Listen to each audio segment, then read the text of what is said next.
जय हिंद दोस्तों। पाकिस्तान हमारा कोई बहुत अच्छा फेवरेट टॉपिक नहीं है, लेकिन क्या करें, मजबूरी के अंदर इसके ऊपर इसकी कोई ना कोई हरकतें ऐसी होती हैं कि हमें कोई ना कोई वीडियो इनके बारे में बनाना ही पड़ जाता है। और यकीन मानिए, अगर मेरे दिल से पूछा जाए तो मैं इस टॉपिक को हमेशा इग्नोर करने की कोशिश करता हूं, लेकिन समस्या सबसे बड़ी ये है कि पाकिस्तान एक ऐसा देश है जो लगातार किसी ना किसी मामले के अंदर आके अपनी टांग ऐसी अड़ाता है कि अपना कुछ ना कुछ मामला सेट कर देता है और हमें मजबूरी के अंदर वीडियो बनानी पड़ती है।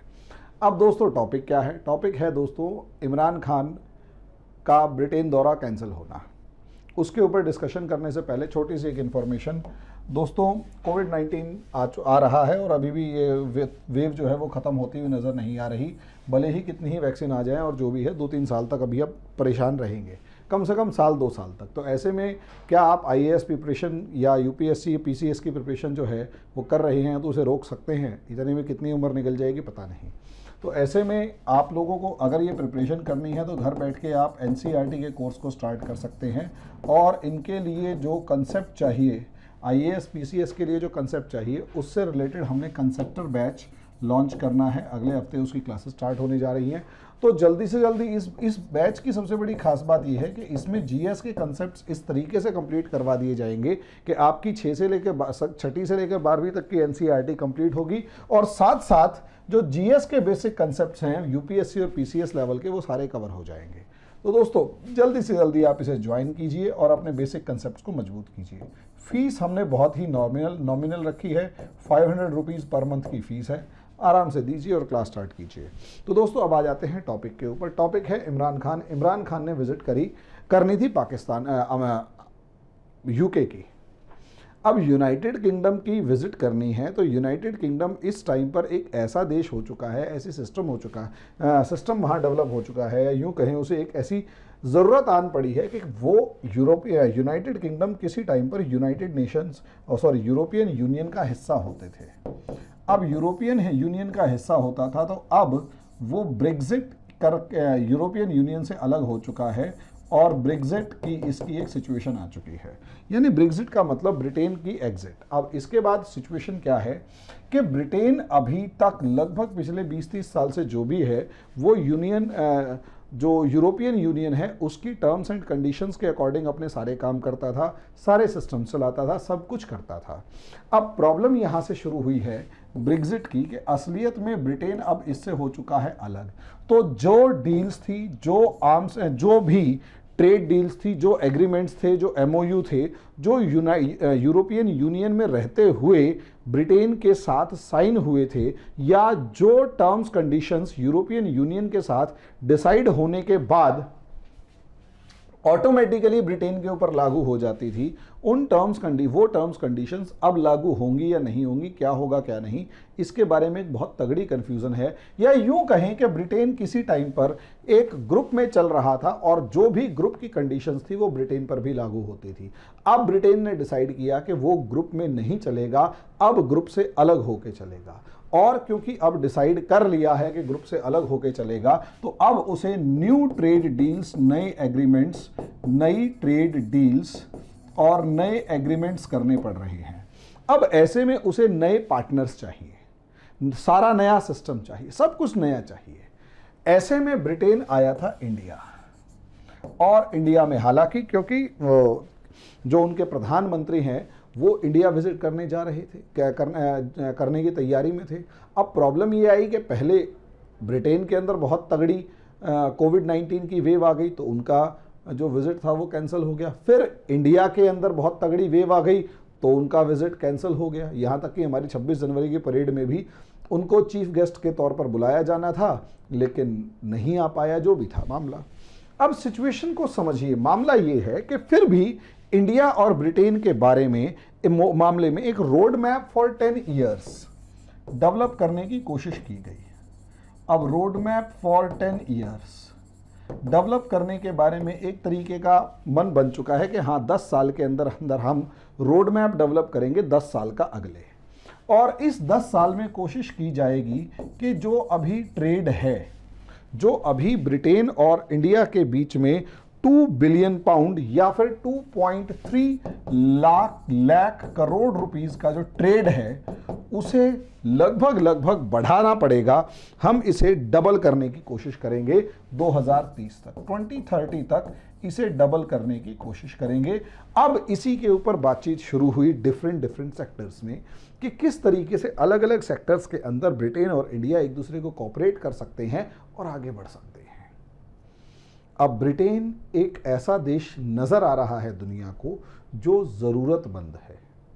ज़रूरतमंद होने का मतलब ये है अब उसे बहुत ज़रूरत है अलग अलग पार्टनर्स की, अलग अलग डील्स करने के लिए, और यही रीज़न है उसने इंडिया के साथ डील करी।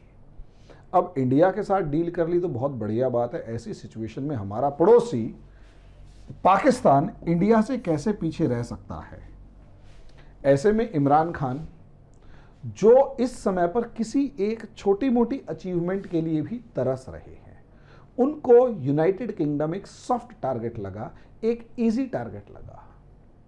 उन्होंने बात करी कि ठीक है, मैं एक क्रिकेटर हूं, हम एक काम करते हैं कि पुराने जो क्रिकेटर्स हैं उनके हिसाब से एक छोटा मोटा मैच रख लेते हैं। उन्होंने डिसाइड किया और यूनाइटेड किंगडम का एक विजिट फिक्स किया कि ठीक है, मैं वहां आ रहा हूं।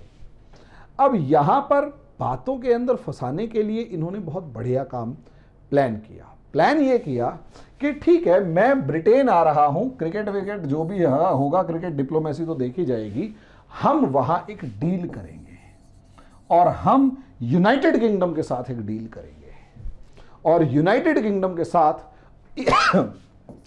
वही डील होगी जो road map for 10 years India के साथ हुई है, यानी a deal which is quite similar to India. अब ऐसी सिचुएशन में क्वाइट सिमिलर टू इंडिया वाली जो डील हो रही है, इसकी अगर बात करें तो पाकिस्तान चाहता है कि जो स्टेटस, जो सम्मान, जो रिकॉग्निशन इंडिया को और इंडिया के प्राइम मिनिस्टर मोदी को मिली, वैसा ही सम्मान उन्हें भी मिले। तो वैसी ही डील पाकिस्तान के साथ भी साइन की जाए।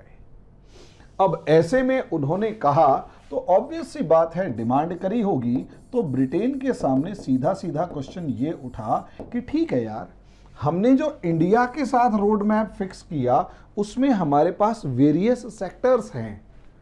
भाई असलियत में आप किसी दूसरे देश के साथ अगर डील फिक्स करना चाहते हैं या किसी दूसरे देश के साथ आप अपने रिलेशंस को एस्टेब्लिश करना चाहते हैं दोस्तों, तो आपके पास ऑप्शंस थोड़े कम होते हैं।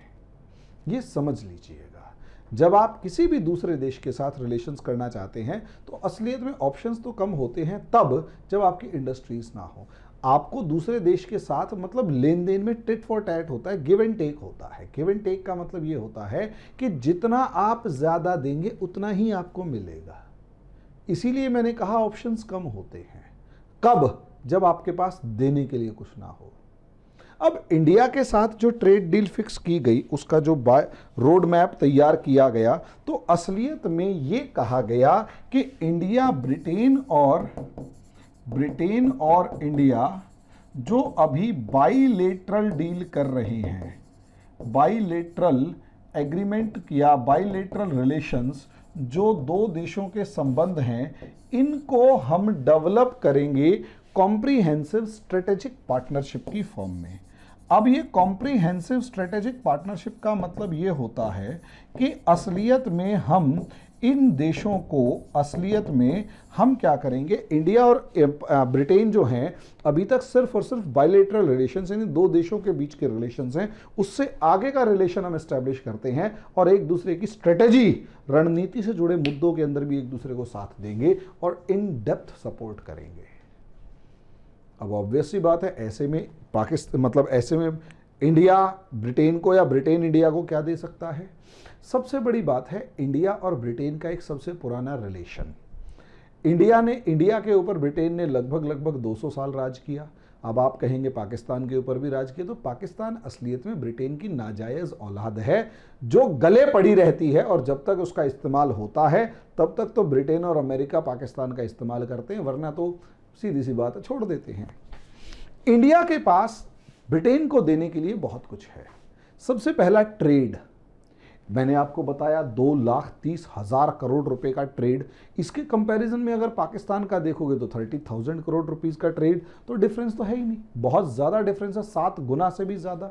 अब ऐसे में दूसरा, इंडिया ट्रेड के साथ साथ economy, India is a huge market.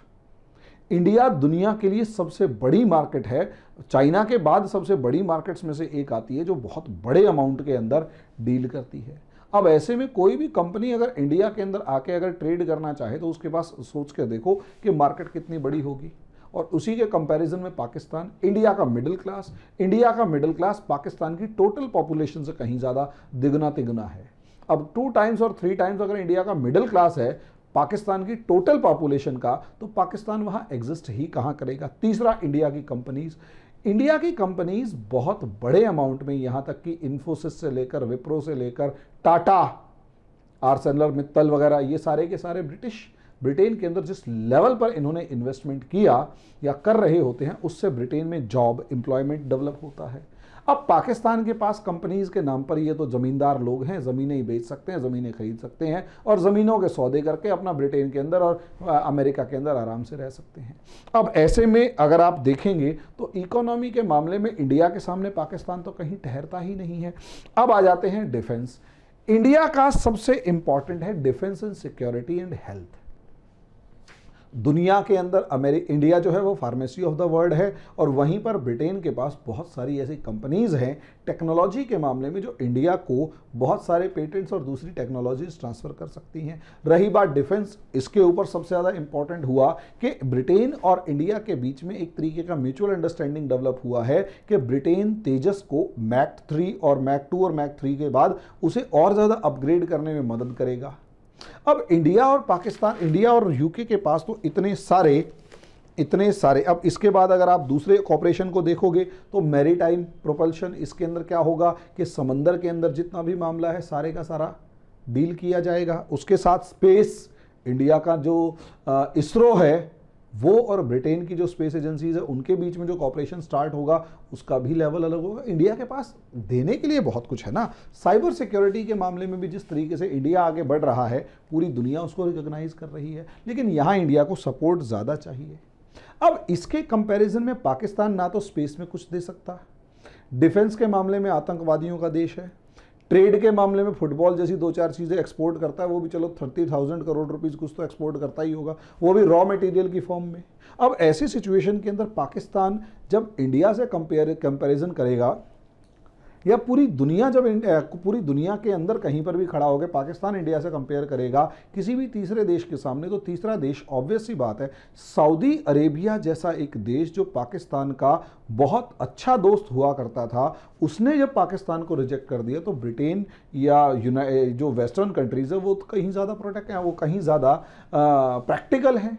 ऐसे में ब्रिटेन ने, जब इमरान खान ने ब्रिटेन का दौरा करने का फिक्स कर लिया तो उन्होंने आगे पूछा कि कोई एग्रीमेंट कर ले। ब्रिटेन कहता कौन सा एग्रीमेंट करना है बताओ ज़रा। उन्होंने कहा हमें वही डील चाहिए जो आपने इंडिया के साथ की है।